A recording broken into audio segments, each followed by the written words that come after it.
Now we start adiabatic process.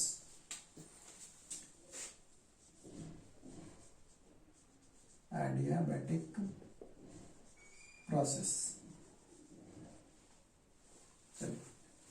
Previous की तरह फिर से हम लोग वो सिलेंडर पिस्टन अरेंजमेंट बना लेते हैं।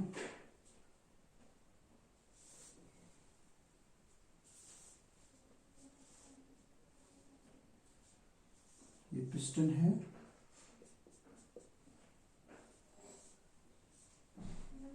इसमें गैसेस भरे हुए हैं।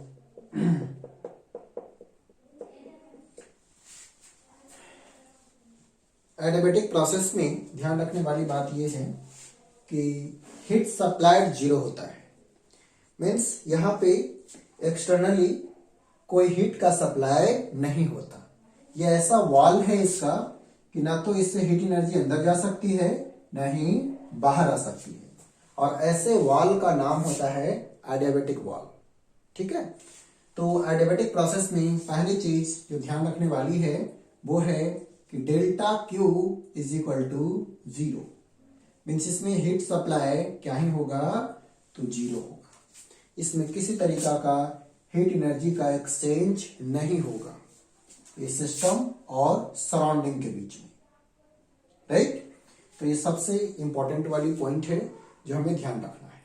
चलिए दूसरा, यहां पर हीट सप्लाई नहीं होगा, यानी कि इसका जो वॉल है वो ऐसा बना हुआ है कि वो हीट एनर्जी का एक्सचेंज ऑब्स्ट्रक्ट करेगा।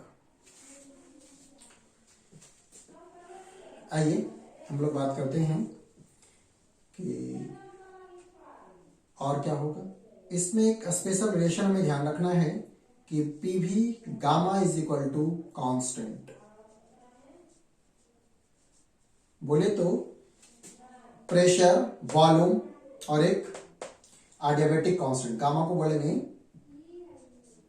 Adiabatic constant, adiabatic constant.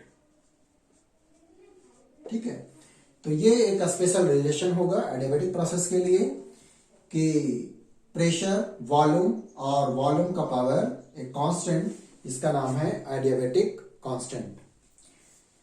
तो ये कैसे आते हैं अभी हम इसको डिस्कस नहीं कर रहे हैं, अभी ये डिस्कस करेंगे कि ऐसा रिलेशन है तो इस केस में हम वर्क डन कैसे फाइंड करें, चेंज इन इंटरनल एनर्जी कैसे फाइंड करें। ठीक है, और pressure, volume, pressure temperature, volume temperature, इन सब में रिलेशन क्या होगा।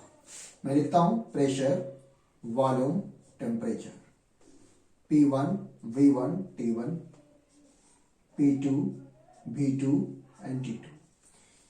यहां प्रेशर, वॉल्यूम, टेम्परेचर सब कुछ चेंज होगा। ठीक है, बट हीट का सप्लाई नहीं होगा। ना तो हीट सिस्टम से बाहर जा सकती, ना तो बाहर से यानी सराउंडिंग से सिस्टम में जा सकती है। यहां दोनों रेस्ट्रिक्टेड है, यानी कि हीट एनर्जी का अंदर से बाहर आना ये भी रेस्ट्रिक्टेड है, साथ साथ बाहर से अंदर जाना हीट एनर्जी का ये भी अलाउ नहीं है। ये दोनों नहीं हो सकता यहां पे। ठीक है, देखते हैं फिर क्या हो सकता है। पहले तो मैं रिलेशन की बात कर लूंगा, पैरेलल रिलेशन। पहला इसमें ए पॉइंट कि एक कांस्टेंट है तो P1 V1 constant is equal to P2 V2 power gamma इसको बोलते हैं, और ये एडियाबेटिक कांस्टेंट है। तो प्रेशर, वॉल्यूम में ऐसा रिलेशन होगा P1 V1 power gamma is equal to P2 V2 power gamma. ठीक है, यहां प्रेशर और वॉल्यूम इस तरीका से इस इक्वेशन के अकॉर्डिंग वेरी करेंगे। क्लियर। इसी तरह से हम लोग दूसरे पैरामीटर की तरफ बढ़ते हैं। अगर मैं प्रेशर और टेम्परेचर में रिलेशन निकालना चाहूं या वॉल्यूम एंड टेम्परेचर में रिलेशन निकालना चाहूं, चलो वॉल्यूम और टेम्परेचर की बात कर लेते हैं। क्या ही दिक्कत है, देखो मुझे आइडियल गैस इक्वेशन याद है, मैं यहां लिखता हूं कि ये होता है PV is equal to NRT। तो मुझे बताइए कि मैं यहां से चाहता हूं कि भी पी को हटा दूं, तो भी क्या होगा, N R T by P. अब देखो, मैं चाहता हूं कि मैं जो रिलेशन फाइंड करूं भी और टी में फाइंड करूं, तो P1 के प्लेस पे मैं तो भी को ही हटा रहा हूं, पी को हटाना था, तो P इज इक्वल टू लिख दो यहाँ पे।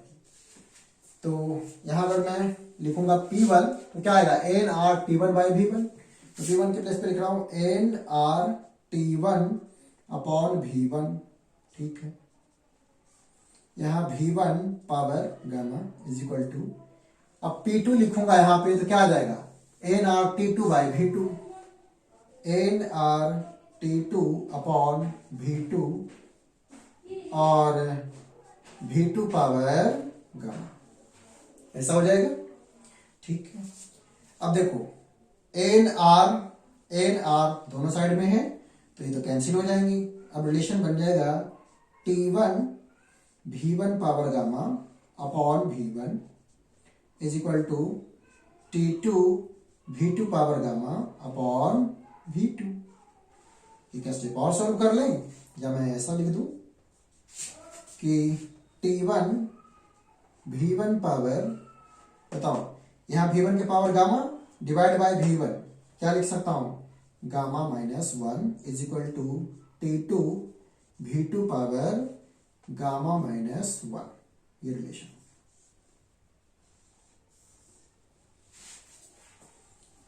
ठीक है, तो प्रेशर वॉल्यूम में रिलेशन मिल गया, टेम्परेचर वॉल्यूम में भी आपको रिलेशन मिल गया है।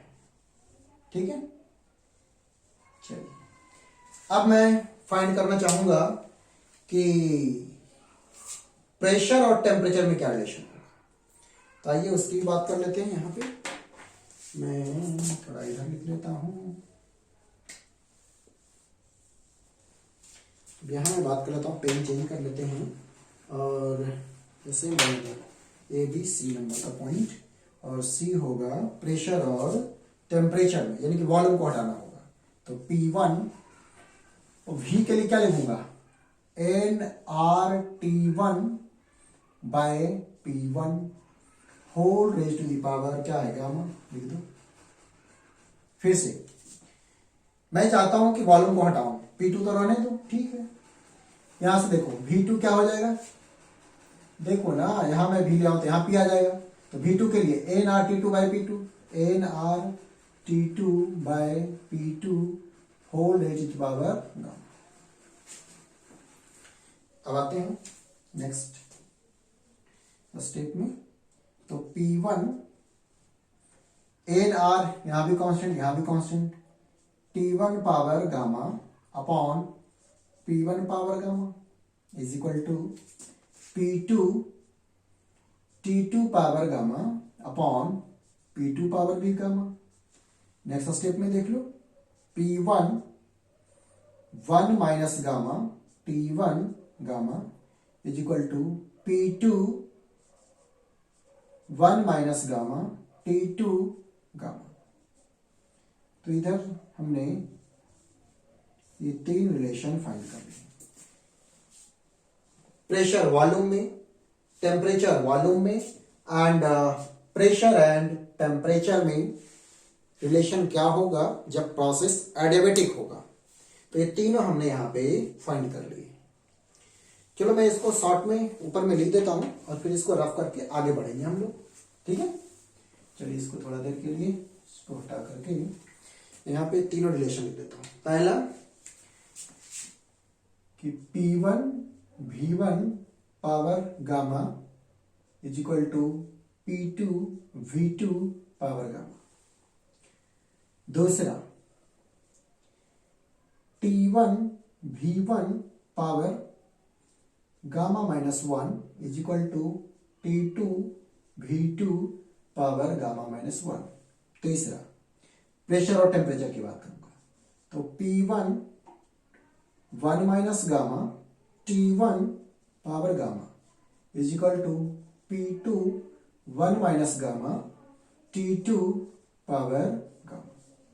ये 3 फार्मूले हमें याद रखना है एडियाबेटिक प्रोसेस में। एडियाबेटिक प्रोसेस में किस तरह से प्रेशर वॉल्यूम, टेम्परेचर वॉल्यूम और प्रेशर एंड टेम्परेचर वेरी करेंगे, तो ये तीनों फार्मूले हमें बहुत हेल्प करेंगे ऐसे किसी न्यूमेरिकल को सोचने में, राइट। अब आते हैं प्रीवियस की तरह कि एडियाबेटिक प्रोसेस अगर जो हो रहा है तो वहां पे हम लोग वर्क डन कैसे फाइंड करें, राइट। चाहिए मैं इसको रफ कर देता हूं। आई होप आपको बोर्ड क्लियर है, ठीक है। इसको रफ करते हैं और थर्ड स्टेप की तरफ चलते हैं, वर्क डन।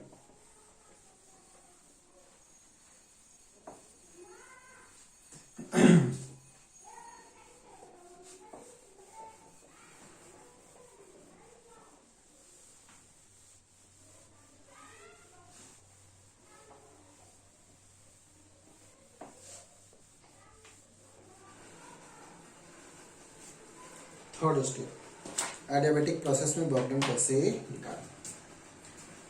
थर्ड, देखो यहाँ इस नंबर का कोई मीनिंग नहीं है, चलिए वर्क डन, वर्क डन कैसे निकालें।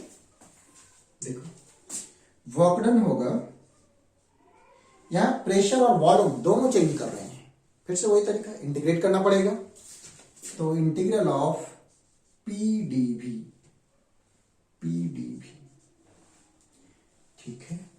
यहां तक तो बात आ गई समझ में। और हमने इस प्रोसेस में क्या लिया है, PV power gamma is equal to constant. तो हमें यही लिखे ना कि PV power gamma is equal to constant.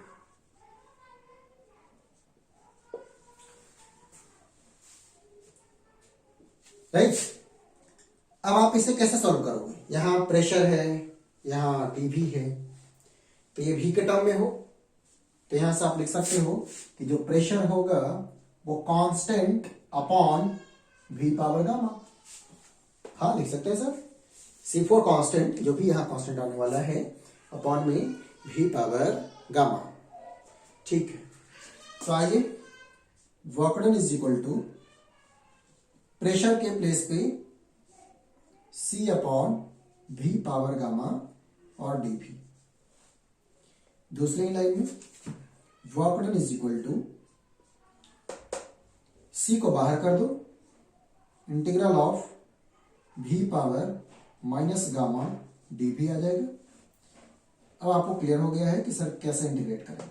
C, इसका इंटीग्रल क्या होगा, लिमिट भी लिखना है ना, V1 से V2 लिख देंगे, लिमिट है ना, लिमिट पुट कर दो V1 से V2, यही चीज यहां भी V1 से V2, ठीक। जब इसे सॉल्व करोगे तो ये आएगा V power minus gamma plus 1 upon minus gamma plus 1, और लिमिट लगाएंगे V1 से V2। क्लियर दिख रहा है ना, हाँ ठीक। अब आते हैं next, work done is equal to क्या हो जाएगा, लिमिट पुट करो, C यानी कांस्टेंट बाहर में है, और अपॉन में मैं लिख सकता हूं कि 1 माइनस गामा, ठीक है ना, C अपॉन 1 माइनस गामा, और इधर आ जाएगा V2 1 minus gamma minus V1 1 minus gamma, ठीक है। अब चाहो तो आप ऐसे लिख दो कि work done is equal to CV2 1 minus gamma minus CV1 1 minus gamma upon whole divided by 1 minus gamma, ऐसा लिख सकते हैं। वेयर C इज कांस्टेंट, यहां C क्या है, कांस्टेंट है। अब थोड़ी सी यहां पर चालाकी करनी है, वो ये कि हमने पढ़े थे कि P1 V1 power gamma is equal to constant and P2 V2 power gamma is equal to also constant. Yes sir, क्या करें, ये जो C है उसके प्लेस पे लिख दो P2V2 पावर गामा, ठीक है ना। तो लिखो work done is equal to P2V2 और पावर गामा, यहां V2 power 1 minus gamma minus I. अब इस C के प्लेस पे लिख दो ऐसा, ये वाला P1 V1 पावर गामा, यहां ऑलरेडी क्या है V1 पावर 1 माइनस गामा, लिख ही सकते हैं, क्यों नहीं लिख सकते हैं, 1 माइनस गामा। नेक्स्ट स्टेप में हो जाएगा V2 पावर गामा और V2 पावर 1 माइनस गामा, इसको सब सोल्व करोगे तो P2 क्या आ जाएगा V2 minus P1 V1 upon 1 minus gamma, ऐसा आ जाएगा। आप चाहो तो इसे ऐसे भी लिख सकते हो कि work done is equal to, इसको ऐसा कर दो P1 V1 minus P2 V2 upon gamma minus 1, ऐसा भी लिख सकते हैं, कोई प्रॉब्लम नहीं है। P1 V1 minus P2 V2 upon gamma minus 1, ऐसा भी लिख सकते हैं। आप चाहो तो आप ऐसे भी लिख सकते हो कि जो वर्क डन है, तो यहां है ना कि P1 V1 minus P2 V2 upon gamma minus 1, आप इसको ऐसे लिख सकते हैं। P को क्या लिख सकते हैं NR T1 minus NR T2 upon gamma minus 1, चाहे तो आप NR को कॉमन ले लो, NR अपॉन गामा माइनस 1 और यहां से T1 माइनस T2, ये आ जाएगा आपको work done. In terms of pressure volume हो तो ये फार्मूला डायरेक्टली यूज कर लेना, इन टर्म्स ऑफ टेम्परेचर हो तो आप ये फार्मूला यूज कर लेना। एन नंबर ऑफ मोल है, यूनिवर्सल गैस कांस्टेंट, और गामा एडियाबेटिक कांस्टेंट जो 1 से बड़ी होगी, गामा की जो वैल्यू होगी वो 1 से बड़ी होगी, ठीक है। तो इस तरीका से आप एडियाबेटिक प्रोसेस में वर्क डन फाइंड कर सकते हैं। डेरिवेशन थोड़ी लंबी है बट मुश्किल नहीं है, कुछ कुछ पॉइंट हमें याद रखना है। पहले इंटीग्रेट कर लो, और दूसरी चालाकी क्या करनी है कि कांस्टेंट के प्लेस पे इसे देख के पुट करनी है। V2 वाले में जो 2 से रिलेटेड है वो वाला कांस्टेंट पुट कर दो, और 1 वाले में 1 के कॉरस्पॉन्डिंग वाला पुट कर दो, फिर आसान हो जाएगा डेरिवेशन, ठीक है। चलिए यहां तक तो हमें सीखने को मिल गया कि वर्क डन कैसे फाइंड करेंगे। हीट सप्लाइड हमें ऑलरेडी पता था कि 0 होने वाला है। अब बात करते हैं इंटरनल एनर्जी की, राइट। तो इसको मैं यहां रहने देता हूं और ऊपर वाले कुछ पार्ट को रफ कर लेता हूं और बात करूंगा इंटरनल एनर्जी की, ठीक है। तो आइए इसको रफ करते हैं। यहां पर फार्मूला देता हूं वर्क डन वाला। तो वर्क डन वाला यहां से फार्मूला हो गया, वर्क डन क्या है, आ गया है NR अपॉन गामा माइनस 1 और T1 माइनस T2, ठीक। और मैं बाकी टर्म को, इसके अलावा जो भी है उसको मैं रफ कर रहा हूं, ठीक है। पहले तो इतना रफ कर देता हूं, ऐसे कुछ काम हो जाएगा।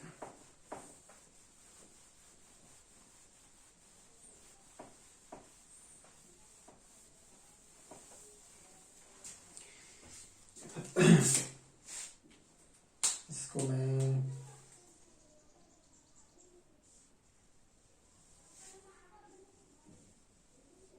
ठीक, यहां मैं कौन सा 4th नंबर का पॉइंट होगा, चलिए ठीक है 4th नंबर का पॉइंट है। और बात कर रहे हैं डेल्टा ई की, कि डेल्टा ई कैसे निकालेंगे। Applying first law of thermodynamics, क्या होगा कि delta Q is equal to delta E is plus work done. First law of thermodynamics apply करेंगे तो ऐसा हमें रिलेशन मिलेगा, बट यहां हो क्या रहा है, डेल्टा क्यू तो 0 है, हीट का एक्सचेंज तो हो ही नहीं रहा, ठीक है। तो ये तो 0 हो गया, तो 0 is equal to delta E plus work done. Means आपको जो डेल्टा ई मिलेगा वो क्या ही होगा, निगेटिव ऑफ वर्क डन। अब चीजें थोड़ी सी ध्यान रखने वाली बात है कि जो वर्क डन होगा उसका नेगेटिव होगा चेंज इन इंटरनल एनर्जी। ठीक है, देखो मैं यहां लिखूं, if work done is positive, अगर वर्क डन पॉजिटिव हुआ, यानी कि वर्क डन पॉजिटिव का मतलब क्या है, एक्सपांसन। गैसेस का क्या हो, एक्सपांसन हो। वर्क डन पॉजिटिव का मतलब क्या है, एक्सपांसन, एक्सपांसन ऑफ गैसेस। अगर एक्सपांसन होता है तो देखो, अगर ये वर्क डन पॉजिटिव है, पॉजिटिव का मतलब एक्सपांसन, तो क्या होगा कि डेल्टा ई क्या ही होगा, निगेटिव होगा। चेंज इन इंटरनल एनर्जी क्या होगा, निगेटिव होगा। और change in internal energy negative होने का क्या मीनिंग है, यहां से क्लियर हो जाएगा। देखो मैं बोल रहा हूं कि जो वर्क डन है वो पॉजिटिव है, ये पॉजिटिव, ये टर्म पॉजिटिव कब होगा, देखो gamma minus one positive, N R ये तो पॉजिटिव ही रहने वाले हैं, तो ये पॉजिटिव होगा। इसका मतलब है मैं यहां से बोल सकता हूं कि ये पॉजिटिव होगा कब, जब T1 बड़ा होगा T2 से। फॉर पॉजिटिव वर्क क्या मिल रहा है कि T1 is greater than T2, तभी तो होगा पॉजिटिव। ठीक है, और T1 is greater than T2 का मीनिंग है कि जो टेम्परेचर है वो कम हो जाएगा। जब गैसेस एक्सपांड होंगे तो टेम्परेचर कम हो, फाइनल टेम्परेचर कम हो जाएगा। यहां जो वर्क डन हुआ है वो किसके कॉस्ट पे हुआ है, तो आंसर है इंटरनल एनर्जी के कॉस्ट पे हुआ है। जो इसके पास सेविंग था उसी को खर्च करके वर्क डन हुआ है। तो जब सेविंग खर्च होगी तो सेविंग कम हो जाएगी, नहीं, यानी कि जो चेंज आएगा इसमें निगेटिव होगा। मेरा मीनिंग सिर्फ ये है कि आइडियाबैटिक प्रोसेस में वर्क डन पॉजिटिव है, पॉजिटिव वर्क डन होगा तो उसकी इंटरनल एनर्जी निगेटिव होगी, और निगेटिव का मतलब है कि पहले से कम हो जाएगी। और दूसरे टर्म में बोल सकते हैं कि टेम्परेचर ऑफ द सिस्टम भी पहले से कम हो जाएगा। ठीक है, तो मैं क्या लिख सकता हूं कि if work done is positive तो जो टेम्परेचर होगा वो क्या होगा, डिक्रीज हो जाएगा। यहां देखो क्लियर है कि T2 is less than T1, means final temperature कम हो गया। ठीक है, और इंटरनल एनर्जी निगेटिव हो गई का मतलब ये है कि ये भी कम हो गया है। ठीक है ना, मैं लिख देता हूं ऐसे कि जो डेल्टा ई है वो भी कम हो जाएगा। ठीक है, या मैं सिर्फ ई बोलूं कि जो ई है इंटरनल एनर्जी वो कम हो जाएगा। अगर वर्क डन पॉजिटिव होगा तो टेम्परेचर भी कम होगा, और टेम्परेचर कम होने का मतलब है कि change in internal energy negative होंगी, यानी इसका मतलब है कि पहले से कम हो जाएगा। बस एक छोटी सी बात हमें याद रखना है। और इसी के अपोजिट क्या, कि अगर वर्क डन पॉजिटिव होता है, यहां लिखता हूं मैं, if work done, sorry positive तो लिखा है, if work done is negative, तो जब ये नेगेटिव होगा तो जो डेल्टा ई है वो क्या होगा, नेगेटिव का मतलब है कंप्रेशन हो रहा है। ठीक है, यहां एक्सपांसन हुआ, एक्सपांसन, कंप्रेशन। तो अगर ये निगेटिव हो रहा है, पहले ऑलरेडी निगेटिव है, तो डेल्टा ई क्या होगा, पॉजिटिव हो जाएगा। और डेल्टा ई पॉजिटिव का क्या मीनिंग है, बताओ, यहां से देखना, अब और क्लियर कर लो। देखो मैं बोल रहा हूं कि वर्क डन नेगेटिव है, ये नेगेटिव कब होगा, ये तो नेगेटिव होने वाला नहीं है। ये नेगेटिव कब होगा, जब T1 लेस देन होगा T2। या ऐसा सोच लो ना, आप ऐसे भी नहीं समझ पाते हो, यानी कि T1 माइनस जो T2 है वो लेस देन है 0। लेस देन 0 नेगेटिव टर्म होता है, मीन्स जो T1 है वो लेस देन है T2। मीन्स जो फाइनल टेम्परेचर है वो बढ़ गया है। डेल्टा ई पॉजिटिव होगा, इसका मीनिंग ये है कि जो T है वो इंक्रीज कर जाएगा, या बोल सकते हैं कि T2 is greater than T1। यहां इस तरह से बोल सकते थे कि जो T1 is greater than T2। ठीक है, और होगा क्या, कंप्रेशन होगा। तो यहां पे कोई हीट एनर्जी का सप्लाई नहीं हुआ है। अगर मैकेनिकली कोई कंप्रेस करे, बताओ हीट एनर्जी का सप्लाई हुआ क्या, नहीं। और ये ऐसा वाल्व है कि हीट एनर्जी का एक्सचेंज नहीं हो रहा है। तो आपने बाहर से वर्क डन किए हैं, यानी कि आपने इसको कंप्रेस किए, तो ये जो वर्क डन होगा नेगेटिव होगा, और जो इसके इंटरनल एनर्जी हो जाएगी, क्योंकि जो वर्क डन हुआ वो गया कहां, तो इसके इंटरनल एनर्जी बढ़ाने में खर्च हुआ है। इंटरनल एनर्जी बढ़ाने का मीनिंग है कि इसका टेम्परेचर राइज हुआ है। ठीक है, तो आई होप आप ये समझे होंगे यहां तक। अब आगे हम लोग बात करते हैं कि इंडिकेटर डायग्राम क्या होगा इसका, ठीक है, और स्लोप कैसे फाइंड करेंगे। चलिए, तो मैं इसको रफ कर देता हूं, और आगे 2-3 पॉइंट हैं उसको डिस्कस कर लेते हैं। इसको रफ कर देते हैं।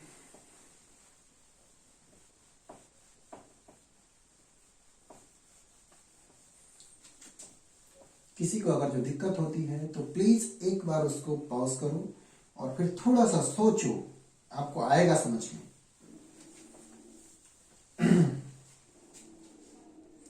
और जहां दिक्कत है आप कमेंट भी कर सकते हैं, ठीक है, कि सर ये पॉइंट हमें नहीं समझ में आई। ओके, अब हम लोग बात करते हैं, ये 4th पढ़े थे ना, हाँ 4th या 5th जो भी है, 6 नंबर का पॉइंट, स्लो। पहले तो इंडिकेटर डायग्राम या पीवी डायग्राम, इंडिकेटर डायग्राम भी बोलते हैं, पीवी डायग्राम को डायग्राम। आइए पढ़ते हैं इंडिकेटर डायग्राम।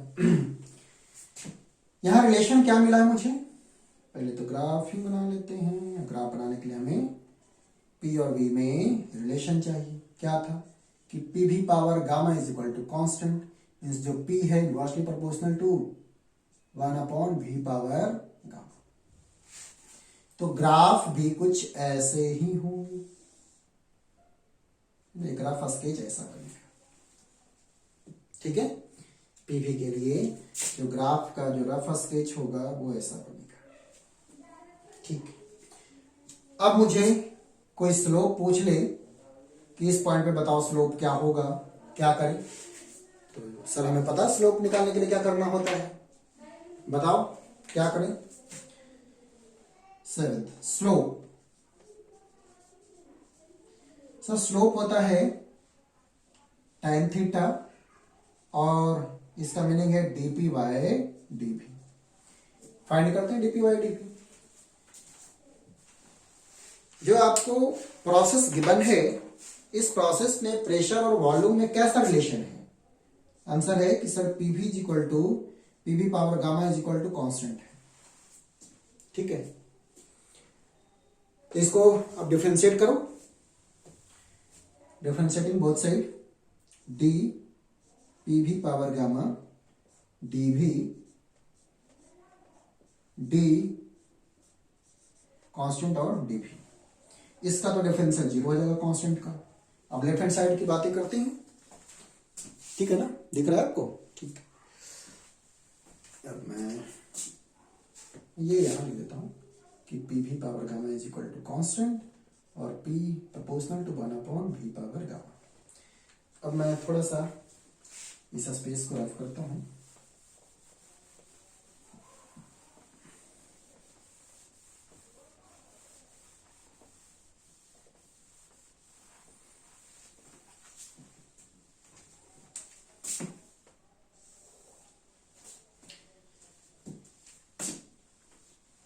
वैसा ही करो, प्रोडक्ट रूल से पी को constant D V power gamma with respect to D V plus V power gamma को constant D P by D V, और यहां होगा 0।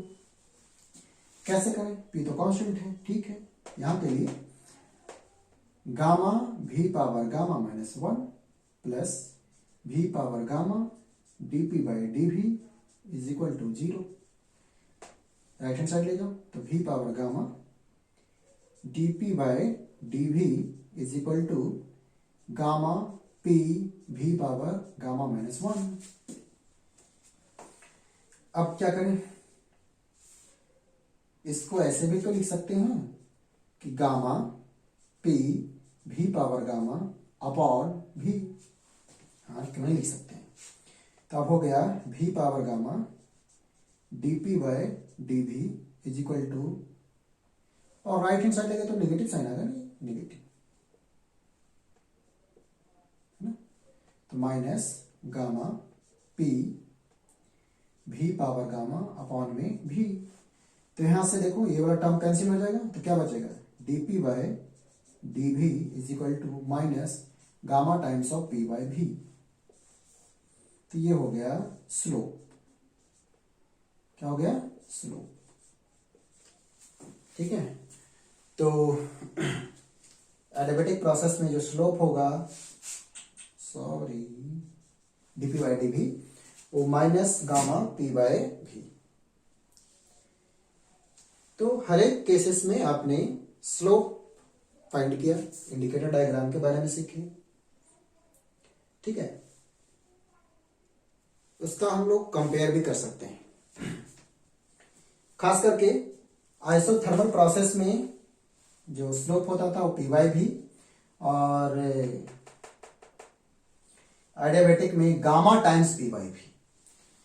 तो अगर इन दोनों को, ये समझ आ गया ना आपको कैसे निकालें, पहले की तरह है कि स्लोप ऑफ इंडिकेटर डायग्राम होगा फॉर एडियाबेटिक प्रोसेस, वो कुछ ऐसा आएगा, राइट। अब हम लोग को अगर जो कोई दो ग्राफ दे दिया जाए, फिर मुझे पहचानने के लिए बोला जाए कि बताओ कौन सा आइसोथर्मल के लिए है और कौन सा एडियाबेटिक के लिए, क्या करेंगे। मैं आपसे एक क्वेश्चन पूछ ही लेता हूं, यहीं पे लिखता हूं। ये पीवी डायग्राम है और एक ग्राफ है ऐसा और एक ग्राफ है ऐसा,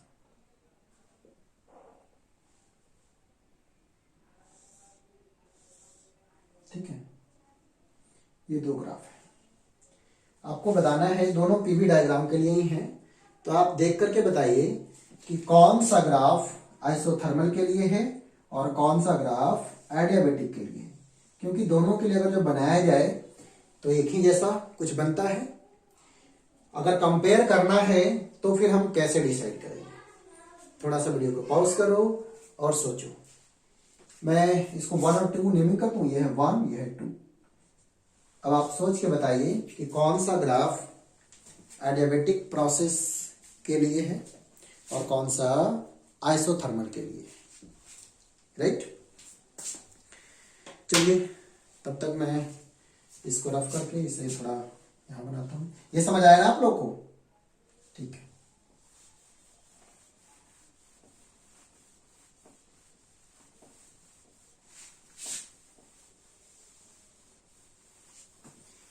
तो आंसर है कि जो ज्यादा स्टीप है, देखो ये ज्यादा स्टीप है, एक ही पॉइंट पे कहीं पे अगर जो स्लोप दिखाना होगा, देखो ऐसे कर दो तो ये ज्यादा स्टीप है, ठीक है। तो ये जो हो जाएगा वो क्या हो जाएगा एडियाबेटिक के लिए। किसके लिए 1 4 एडियाबेटिक।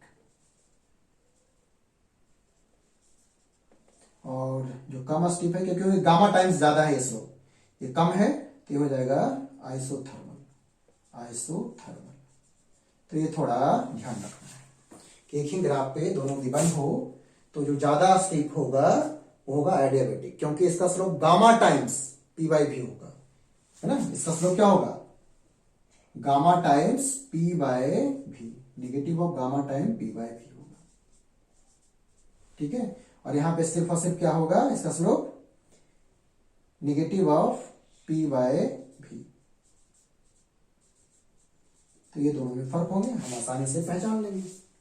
कोई प्रॉब्लम बताया जाए? चलिए, कोई प्रॉब्लम नहीं है। अब देखो, अगर मैं एक ऐसा ग्राफ दे दूं, एक ही पे इतने सारे हैं पी भी,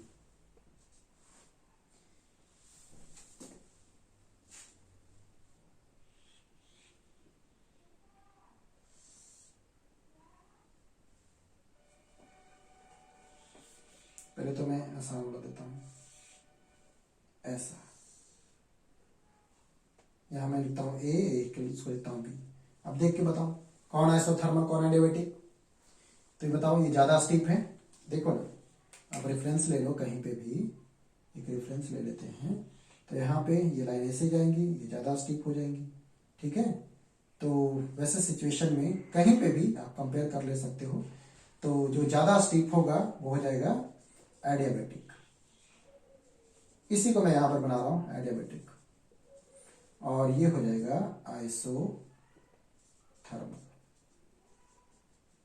क्योंकि इसमें जो स्लोप होगा ना, क्या होगा स्लोप? स्लोप जो होगा वही जो dp बाई dv होगा हो जाएगा minus of gamma times p by v, और यहां जो dp बाई dv होगा वो हो जाएगा माइनस p बाई v। तो गामा टाइम्स ज्यादा है तो इसके स्लोप भी, ये थोड़े कर्व है, ठीक है ना, ध्यान से देखना इसको। तो ये भी कर्व है, हो सकता है आपको थोड़ा, ठीक है। तो इस तरह से आप आसानी से पहचान सकते हैं। आइसोबैरिक प्रोसेस होता तो एक लाइन होता हॉरिजॉन्टल, आइसोकोनिक होगा तो वर्टिकल लाइन होता, ठीक है।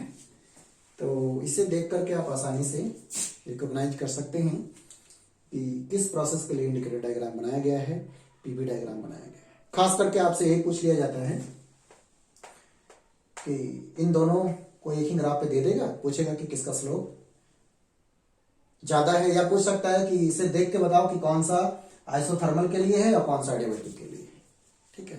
एडियाबेटिक के लिए स्लोप के लिए डेरिवेशन भी पूछा जा सकता है, तो आप बता देंगे, कुछ नई बात नहीं है, राइट।